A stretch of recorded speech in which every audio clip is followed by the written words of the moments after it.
In a world where machines are becoming smarter and more advanced than ever before, we are here to explore the cutting edge of artificial intelligence. Meet our host, Eric Anthony Jones, aka Ruler in Peace, as he dives into the world of AI, its benefits and its potential dangers. He, along with his future hosts and co-hosts, will be speaking to the people who are at the forefront of AI development and its early implementation stages. We'll show you how AI can revolutionize industries and transform our daily lives, and will confront the fears surrounding AI in order to take you beyond the fear of a world existing only of cold logic. By the time this journey is over, we will discover the power of AI and delve into the creative uses of AI, sparked out of the creative ingenuity unleashed within the depths of the human mind. Join us on this action-packed journey into the world of artificial intelligence, and don't forget to hit the like and subscribe button so you do not miss a single episode.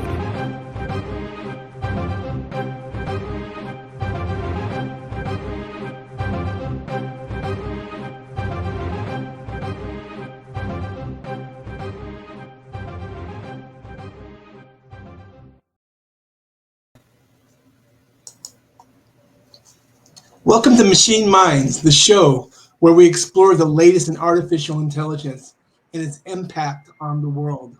I'm your host, Eric Anthony Jones, aka Ruler in Peace, and today I'm joined by Jeff Tan, founder and coach of Very Helpful Solutions. Jeff helps individuals and businesses get unstuck using simple steps done one at a time. Jeff, thank you so much for joining us today.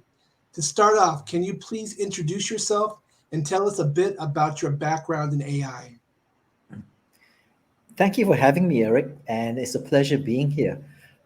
I need to set the record straight immediately that I do not have a background in AI, because the way you make it sound is as if I can code and I know how AI works. But actually, my interest in AI is as a practitioner, a user of AI. So I have no idea how AI came about, neither am I interested.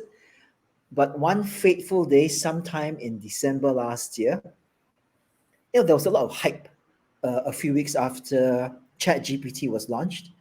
And everywhere I looked, I would find somebody writing about ChatGPT and how the world's coming to an end.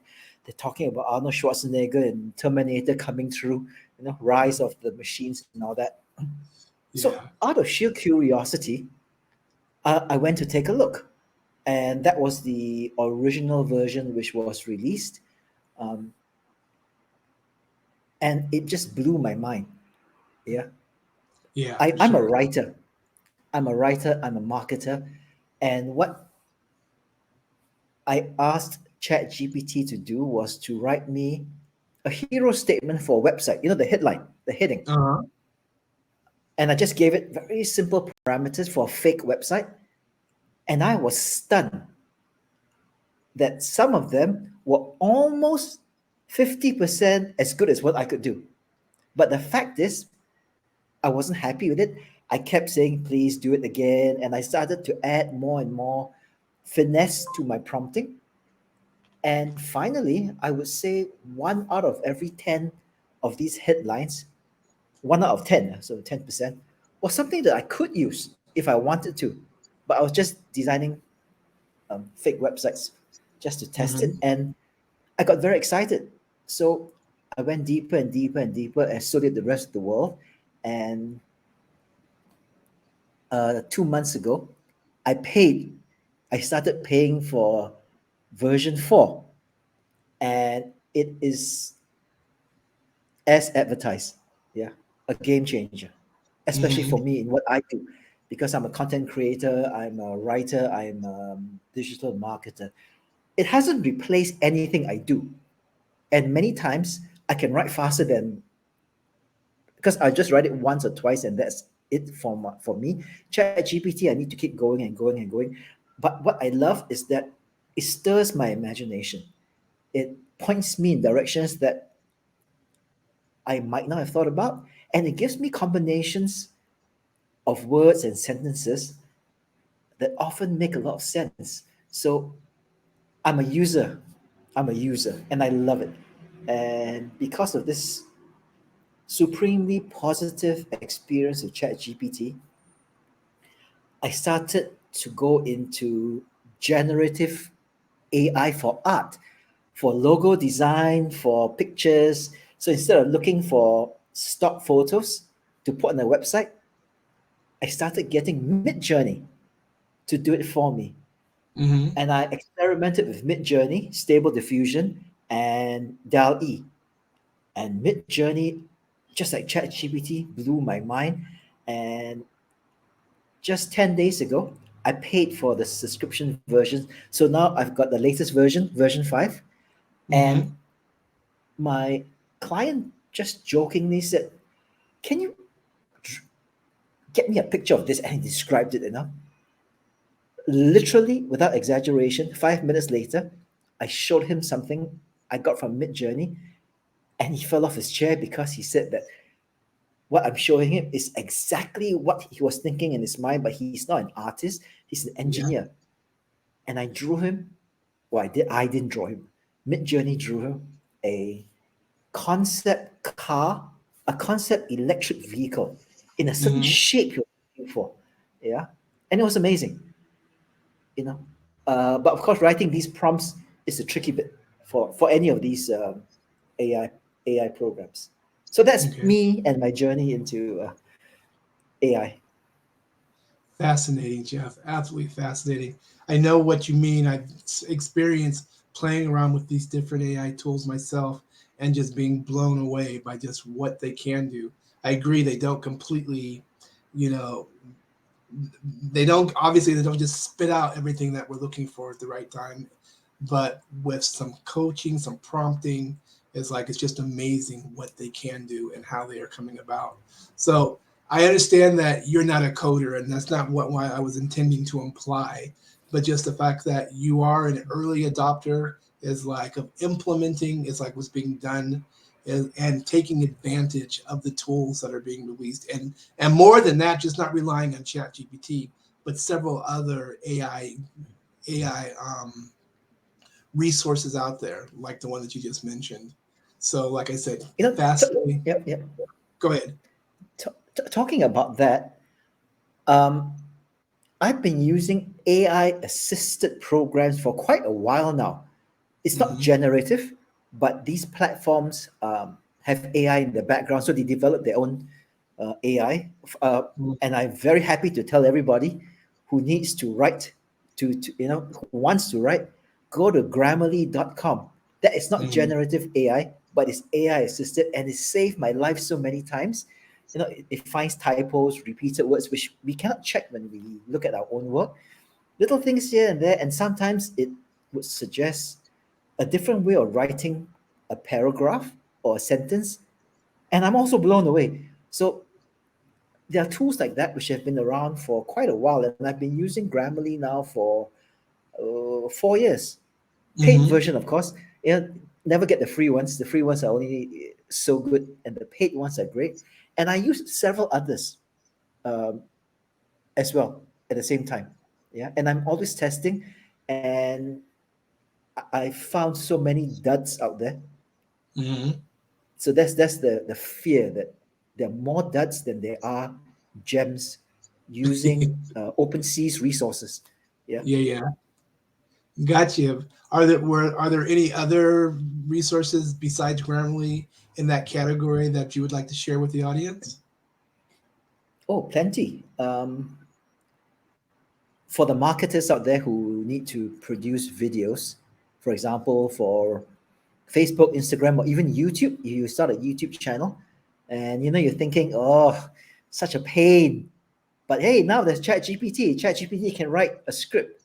It can, as long as you know what you are doing. Otherwise, your script will look like every other video script, and no one can tell the difference. So, assuming that you can create a script from ChatGPT that matches your brand, your message, and your values, you can use an AI assisted tool like InVideo. It is not generative AI, but it's a tool, InVideo. And I think the other one is called Tube Video. I haven't tried it, so I'm not quite sure. There are other Mm-hmm. things like morning fame. I also have the paid subscription, and it will check whether your title is useful, whether someone's going to look at you, look at one of the, I forget how many million videos are uploaded every day. Um, because this one will tell you how to write so that someone searching will find you on YouTube.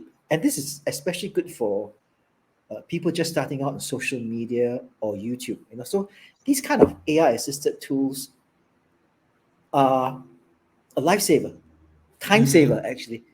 Yeah. But before you can use these tools properly, we, the users, we have to know our value proposition and our brand.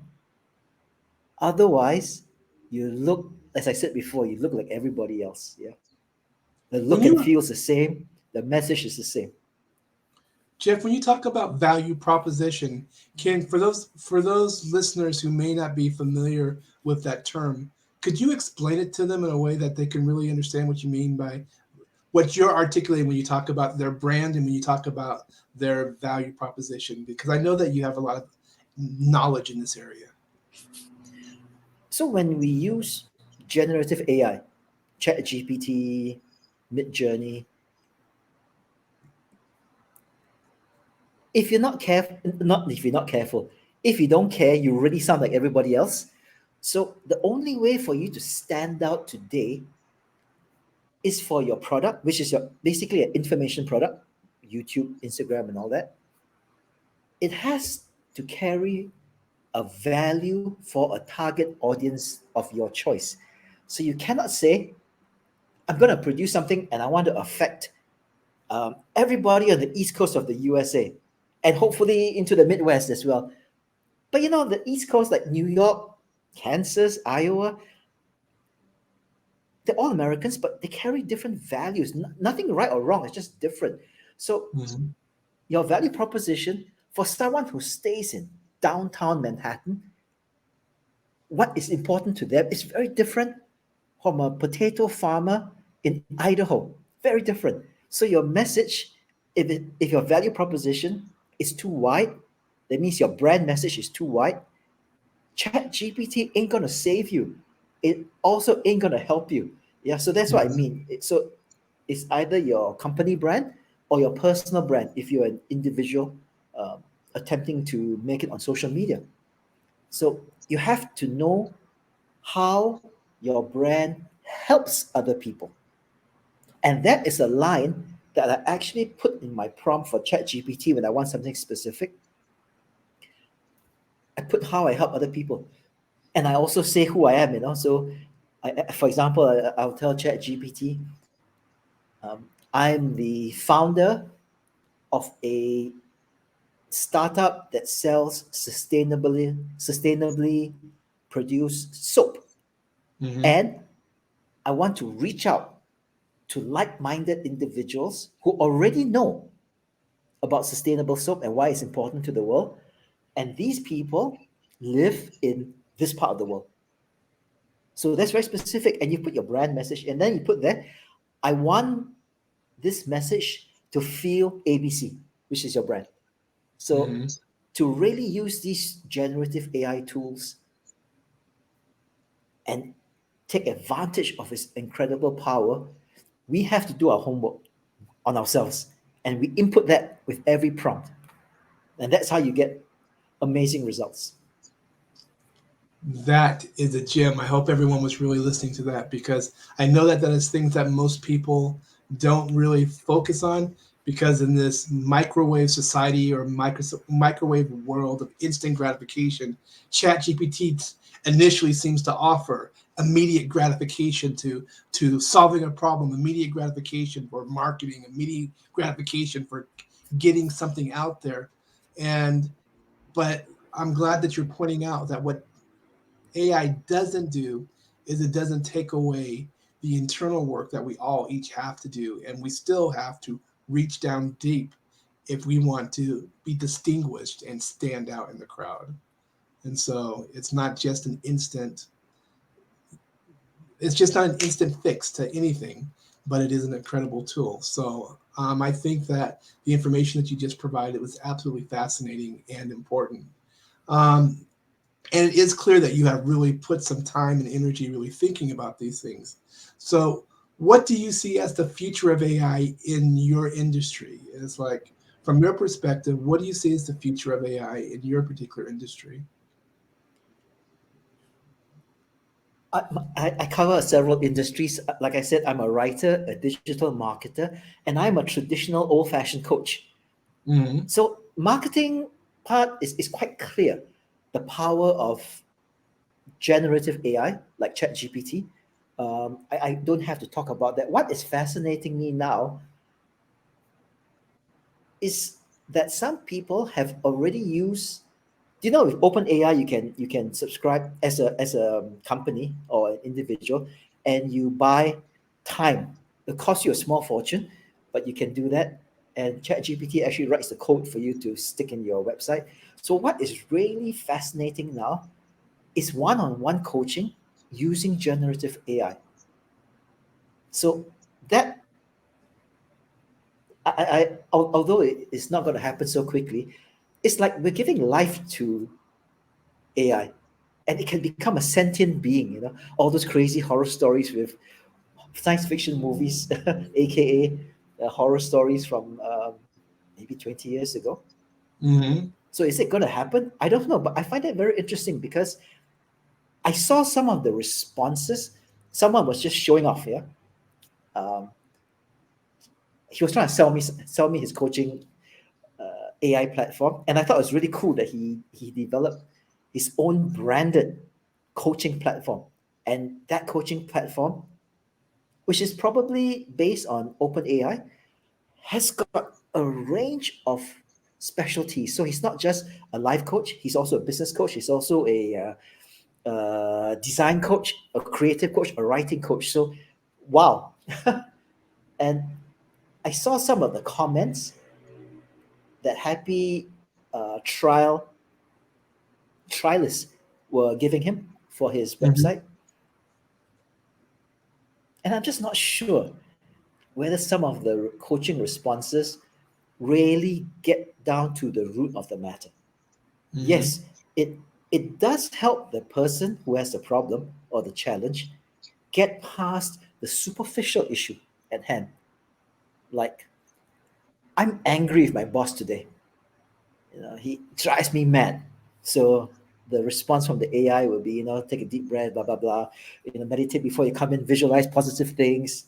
He's having a bad day. Everyone's all those nice affirmations. He tells you to do Yeah. that, but it doesn't go because it doesn't have that power yet to delve like a human coach would, several layers deep to find the root of the matter.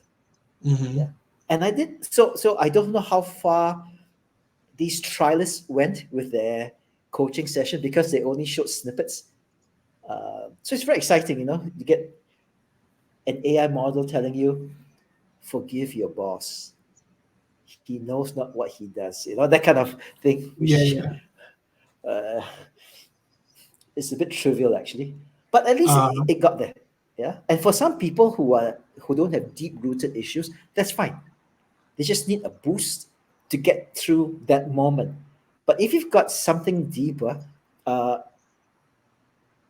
I don't think generative AI is quite ready yet. And at the speed in which I've seen ChatGPT improve from mid December when I went in, to when I bought my subscription 2 months ago, it is crazy. It is so good. So maybe this kind of coaching AI program will mature within a year or two. mm-hmm. It's just like Mid Journey has gone from producing art that looks terrible, and, and now I find it amazing what it can do. Yeah, so So go ahead. it can move very quickly and very far into what we want it to be, So do you think and that it's good. do you believe that maybe going through the speed of quantum physics and quantum development, that maybe 3 to 5 years from now, people will be sitting down with their AI therapist is like to consult for those deeper level issues? Do you think that that's a, a direction we could find ourselves in eventually? Let me rephrase that question for you, Eric. The question is, are we going to sit down with our AI shrink within the next 12 months or the next 36 months? It's not a question of if, it's a question of how quickly this happens, because it will happen. And just like human coaches, psychologists, and psychiatrists, we make mistakes. Yeah. Yes. And mistakes will happen with AI as well.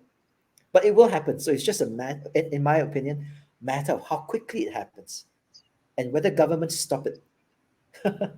Correct. I mean, I was thinking the same thing actually, because I already know that there are people who are actually, even in its current forms, even with Chat GPT, going and asking questions, is like asking questions that they don't know the answers to about life, about so many different issues, because people want to hear what the response is going to be, and they're actually hoping for a solution. So I do know that, and I sometimes have to caution people because I was talking to a person who was using ChatGPT, and they stated that they don't use Google anymore; they just use ChatGPT to get information. And I caution them on just only relying on ChatGPT for the very reasons that you just mentioned. AI still does make mistakes; it's not fallacy proof, and it's a growing model. I agree. And here's another issue with people who use ChatGPT and not the other um, programs like Midjourney or Stable Diffusion.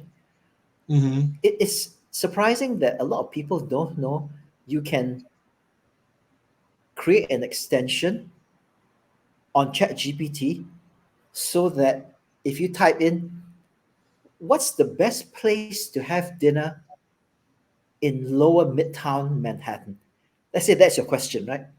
If you Mm-hmm. Google it, you're going to have endless pages. If you go to ChatGPT, without using the Google extension on ChatGPT, if you just go to ChatGPT, it will say, I'm sorry, I'm just a language model and I'm only good to end of 2021. But One here's what, exactly. and they'll give you all reviews. But if you stick a Google extension into your ChatGPT, you will get, I don't know how Google does this and which one goes in, but you can get three responses from Google into ChatGPT, and it will tell you this is from Google because you've connected uh, Google into ChatGPT. So you can get the most current, but you know, these are things that you have to be very careful also, because I'm not quite sure whether these are the paid ads in Google that come in or, or the most searched ones. I'm not sure. So anyway, I stopped doing that. It was a bit of a pain for me. So I Gotcha. don't use the Google extension on ChatGPT. But there are other little shortcuts like that. There are so many, and a lot of people seem so happy with version 3.5. They're not even going to subscribe to version 4. They're happy with 3.5. And they are not aware that there are other things you can do on Mm-hmm. OpenAI's ChatGPT. Yeah. I must be very clear because there's literally thousands of wannabe and lookalikes like ChatGPT. ChatGPT is a product of OpenAI, and now there are other products by other people, and they're paying OpenAI for the resources. So be Mm-hmm. careful, but be aware at the same time. Uh, That's actually a very good segue to my next question, actually. And so, what are your thoughts on the safety and ethical concerns? I want to talk about the potential risks of AI, and what are your thoughts on the safety and the ethical concerns surrounding AI? I know that's very broad. I mean, but I want you to take wherever your brain leads you, wherever that question leads you. I want you to just open up and let it flow. you see, the ethical part comes from when you go to an art generator, Midjourney, Stable Diffusion, and all that, and you actually say, produce me a mountain scene with two people in the background. These are, of what ethnicity, what gender, and all that. You describe in a boat on a lake, blah blah blah blah blah, and then you put that in the style of Cubism by Picasso. I say this because that's what I played around with in the beginning. Uh, Mm-hmm. and wow, what came out was really Cubism by Picasso, and it looked awful. It really looked awful. So I changed the artist, Matisse, because I wanted more of these abstract arts. Because if I said Rembrandt, it will come up pretty accurate. So that's Uh-huh. where the ethics comes in, because you are knowingly copying. Yeah, you're knowingly copying, and the challenge is for not for these famous artists like Picasso and Rembrandt and Matisse, is but the ethics issues comes from the up and coming ones, who some of them are already there. And if our good friend Tegu, if Mm-hmm. you told Mid Journey, and if he has enough stuff online, they will produce something in his style. Yeah. Okay. And so he's still alive and he's still making a good living, granted, from his art, but his art is literally unique, one of a kind. And if you Mm-hmm. do that, you are copying. Yeah. So you're not respecting someone's intellectual property. So ethics or integrity. Yeah. Because if I Yeah. wanted to copy, pay somebody, I could pay somebody. I mean, there's so many art forges in the world that even the art experts cannot tell the difference. Museum curators cannot tell the difference. So, ethics and integrity, how do you reconcile that? So, that is the issue. Safety, that is something that, oh no, I forgot his name. Sam, what's his name? The founder of, the owner, the CEO of of OpenAI, Sam something. Mm-hmm. Okay, never mind. We'll come back after we hang up. He Yeah. said that that is something that they are concerned about. There was a great interview by an Australian channel with him, and Mm-hmm. he's putting in roadblocks, but we don't know what these roadblocks are. We don't know what these steps are. We really don't. And he's an American, where freedom of speech is a right. So he's building a product with an American mindset. So other countries which don't share that kind of freedom of speech views, these countries are not wrong. Singapore, where I'm from, is one of them. China, which is a capitalist country, by the way. Let me say this again. I live in China for 14 years, and most of my business today still comes from there, even though I'm back in Singapore. China is Mm-hmm. a capitalist country, not a communist country. It is communist, but with a capitalist mindset. They don't like people talking bad about the government. So there comes the safety part. You know, how do you draw the line? Where do you draw the line? So if you Mm-hmm. want to make a bomb, I haven't tested that yet. How do I make a bomb with a blast radius of 200 feet, and no one can find out that I'm the bomb maker? I don't think ChatGPT can do that, but Google can. So Mm-hmm. YouTube can.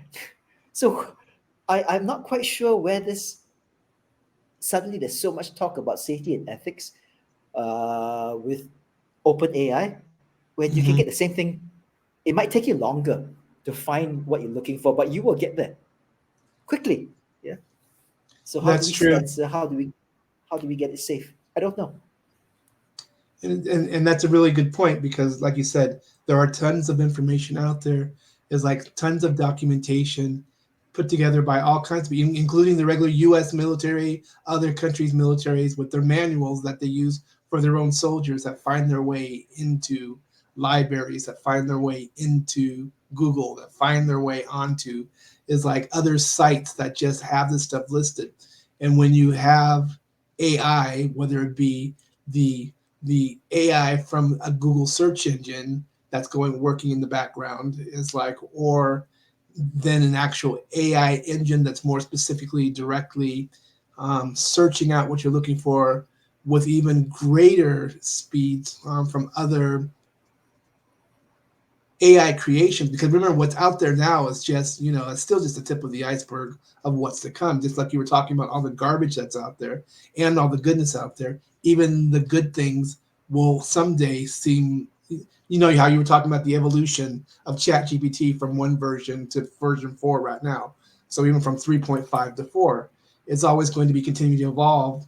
And we always, I always think of um, the Terminator in that standpoint of where AI is everywhere and into everything, and begins to try to think on its own, so to speak, like you're talking about, almost becoming sentinel is like, and regulatory even.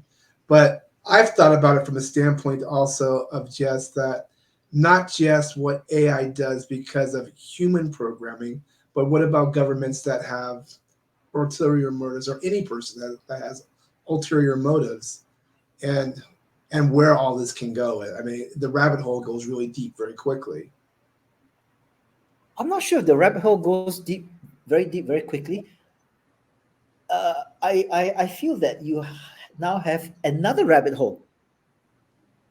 Yeah, that's all. And this rabbit hole gets you to the bottom a little bit quicker than Google Mhm. and YouTube. But the amount of bad things on Google and YouTube is not funny.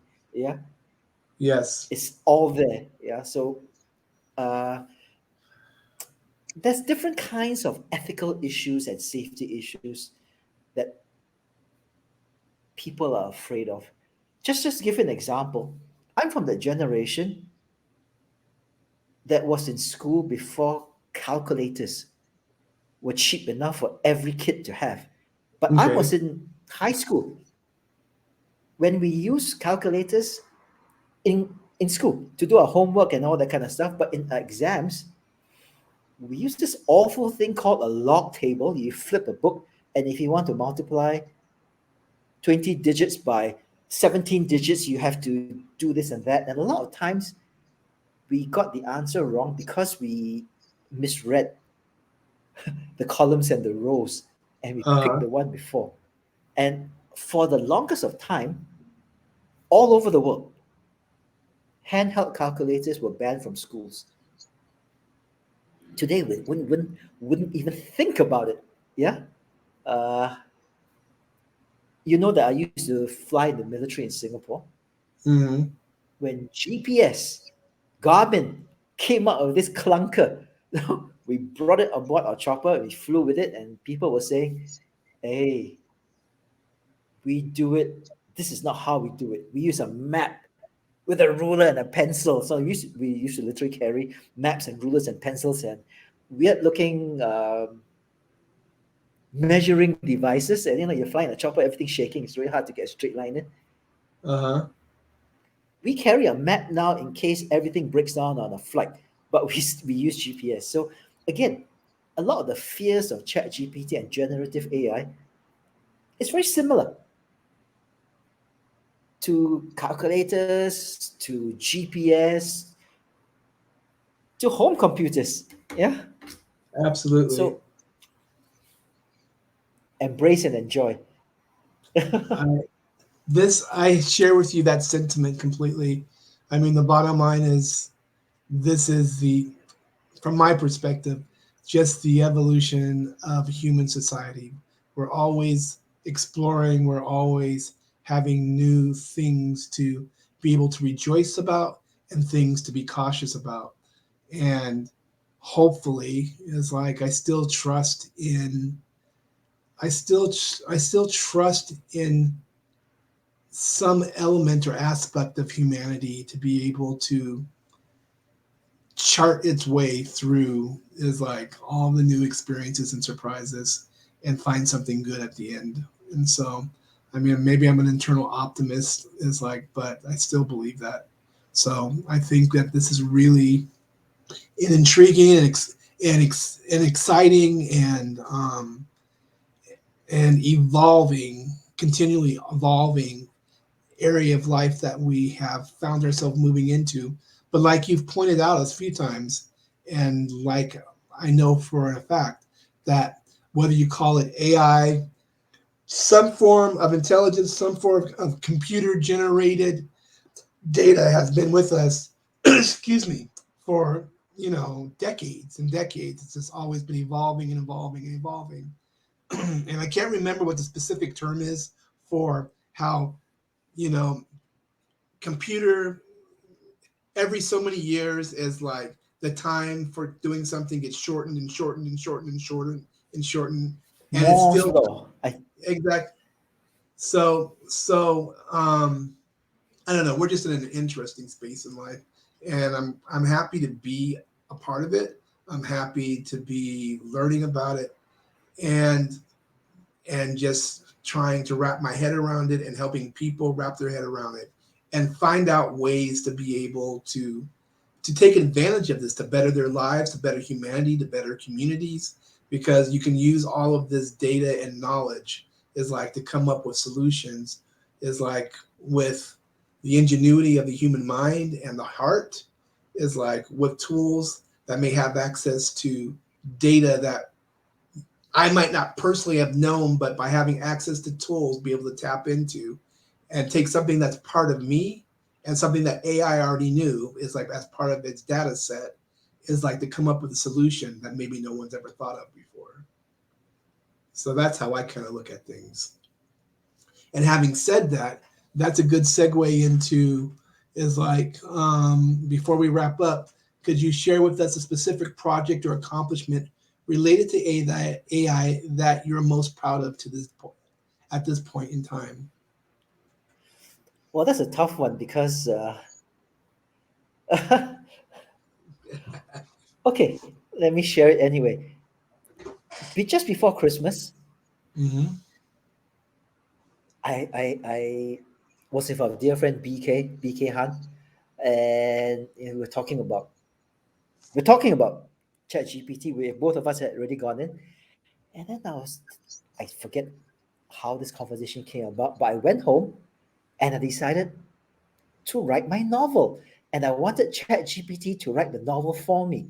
So I gave it the background. I wanted some dystopian future where I'm the only survivor. Those kind of stupid things, and Mm-hmm. it came out with chapter one. Yeah, it came out with chapter one, which was about 300 to 400 words, and I was stunned. I was so amazed at how, with just 4 lines of the prompt, it came out with this whole chapter, and I loved it. I sent that chapter one to everyone I knew. It was late, so I went to bed. Next morning, I woke up and read my masterpiece, and I wanted to cry because I sent it to people who knew me. Because when I read it again without the excitement and adrenaline, it was perhaps Jeff at the age of 14 or 15. That was how how good it was. It was cliche ridden. It was full of okay, it was full of cliches. Every line had multiple cliches, multiple adjectives before a word, and I was shocked that I didn't spot this the night before, Uh-huh. and I was disappointed. But what ChatGPT did was to inspire me to write the old-fashioned way. And within 2 weeks, I pounded my keyboard and I actually wrote a 7,000 plus word short story. Uh-huh. And I did it without ChatGPT's help at all. But it inspired me so much that, it gave me this energy to keep going. And I sent Yes. this manuscript to a professional editor, paid her good money. And she has no AI to help her edit. But her comments blew me away. And I was thinking, ChatGPT cannot have given me this feedback like she did, because for starters, ChatGPT would not accept 7,000 words in the prompt. I had to split it into two, and when you split into two, it loses a lot of essence, and it made me think that this woman, my editor, has a job for life because Yes. ChatGPT cannot do this yet, and when it can, I'm sure she will be one step ahead again. So that is my great success story with AI.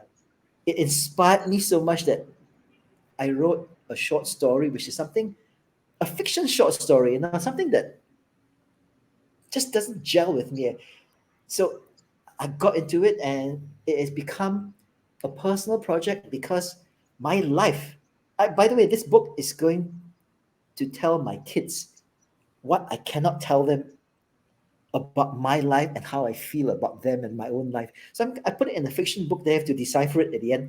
But so now, ChatGPT inspired me to write my life story Hmm. in this as a fiction book. And without ChatGPT, I would never have started. So I'm very grateful to this Well, to I can really ChatGPT for doing this. exactly, and I really think that you're on to. I talk about the importance of the human mind, the human heart. Is like I don't think. I mean, I've seen all kinds of AI type movies, robot type movies growing up. Johnny Five is alive. I don't Yep, know. yep. It's like, and so no, Johnny Five is alive. I don't want to be terminated. Is like, um, and some of those movies are really cute. And then of course we have the sinister side of the other side with the Terminators wanting to exterminate all of humanity, etc. But what is beautiful about, from my perspective, what is beautiful about humanity is once again, it still comes down to that heart, that mind, that soul, that spirit. And I don't know whether AI will ever get to the point of having, perceiving that it is alive, so to speak, perceiving that it is, sentinel is like and not just machine. But I do know that if you watch movies like The Matrix, we get very close to that kind of vocabulary in the movies. But regardless of whether they become peers and friends, and I mean, people already consider Siri a friend, and we know what Siri is like on Apple. Um, but I do hear people talking to Siri like, Siri is their best friend. So, and as human beings, always looking and searching for companionship, connection is like, that is a human need, and and I can see people using AI to try to get that need met if it's not being met in their regular lives. So there are just so many unknowns and how we're going to relate in maybe a healthy or dysfunctional way. I don't know for sure. Probably all the above, just like we do in everything else, in my opinion. Would you concur with that as well? Oh, for sure. And when you were talking, it suddenly made me remember a science fiction movie by what's the guy's name? The Transformers guy, Shia LaBeouf. Uh huh. It's called Eagle Eye, where he had a twin brother who was Hmm. working in the U.S. Intelligence or whatever, Oh and yeah. it was became a sentient being, and it was telling him to do things. It was controlling all these kind of things. So it suddenly made me remember that. So will it happen? Maybe. Why not? Why not? And somehow or another, I have to believe that we will evolve, adapt, and figure out how to continue to progress. And so, once again, I'm still of the mindset that this is nothing to be afraid of, but it's something to put our hearts, our mind, and our souls into. So, I would like to know before we go ahead and close down this episode one of Machine Minds, if there's just anything else you'd like to share with the audience, anything you would like to share about AI, um, just anything at all, any closing thoughts, any closing remarks. Yeah, there's one, because this has been my experience working with my friends who are ChatGPT users now, and the question always ends up is, how do we know that whatever ChatGPT or even Midjourney or Stable Diffusion does for us, how do we know it's good? Not whether it's ethical or whether it copied somebody, but how do we know it's good and good enough for the intention that brought us into generative AI? And that brings me back to my editor. she responded. I mean, she read 7,000 words literally in an hour, and her responses were amazing because she obviously read it deeply. Yeah, so Mm-hmm. she knows. Because I had no idea. I thought it was, I thought it was pretty good, my short story, but turns out it was pretty bad. So my point is that for all of us using any generative AI, how do we know our work matches our intention, and how do we know our work is good enough? Yeah, so that is the Mm-hmm. question. And the answer is go seek the help of an expert, a human. For now, later you can use AI as the expert. I'm sure there'll be a different program that will just talk about these things, editing services, for example. But in the end, Jeff, won't it all end up still just being subjective? Is like versus objective, because it's still going to be a subjective Oh, call.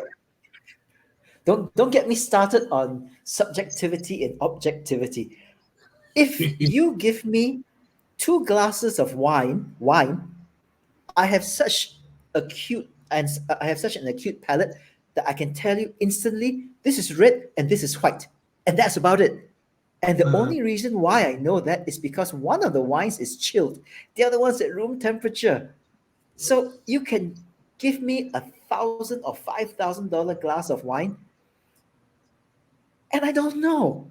Yeah, as long as it doesn't taste like vinegar, I don't know. uh, So it is not so subjective.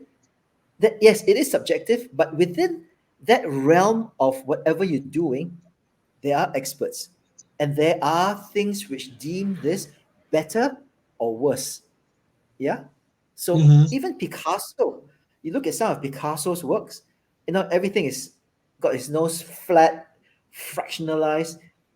But the art experts will say, this piece, not his best. That's why when I look at it, it's like, oh, they all look the same to me. Although I love Picasso, they all look the same to me. So there are standards. If you ask a Chinese person from mainland China, is this Chinese tea better than that one? Some of them know. An English person or an Indian person will know. This Darjeeling tea is better than that one. Blind taste test. So Uh-huh. objectivity, subjectivity, yes.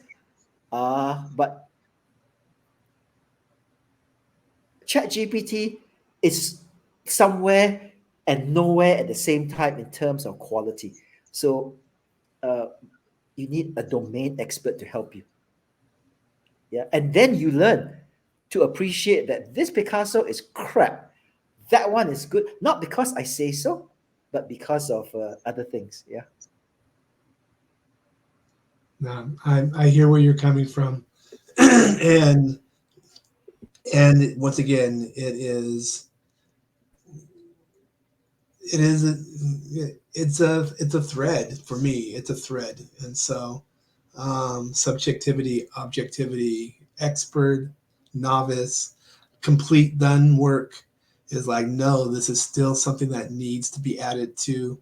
As a composer and producer of music, I always have to get to that point of where I decide that I'm done, I'm finished, this is good enough. As an author, you're done, you're satisfied, you think it's great, and you have to get to the point where you just decide that I don't care what the rest of the world thinks. For me, this is my masterpiece, and I am complete. And so that's a good way of ending this segment. Is like this first episode of Machine Minds. Is like that's about all the time that we have for today, anyway. So Jeff, I want to thank you for joining us on Machine Minds, and thank you to our audience for tuning in, and to join us next time as we continue to explore the fascinating world of artificial intelligence, or AI. Dun dun dun. Thank you very much, Jeff, for joining us. My pleasure. Take care, Eric. You too now.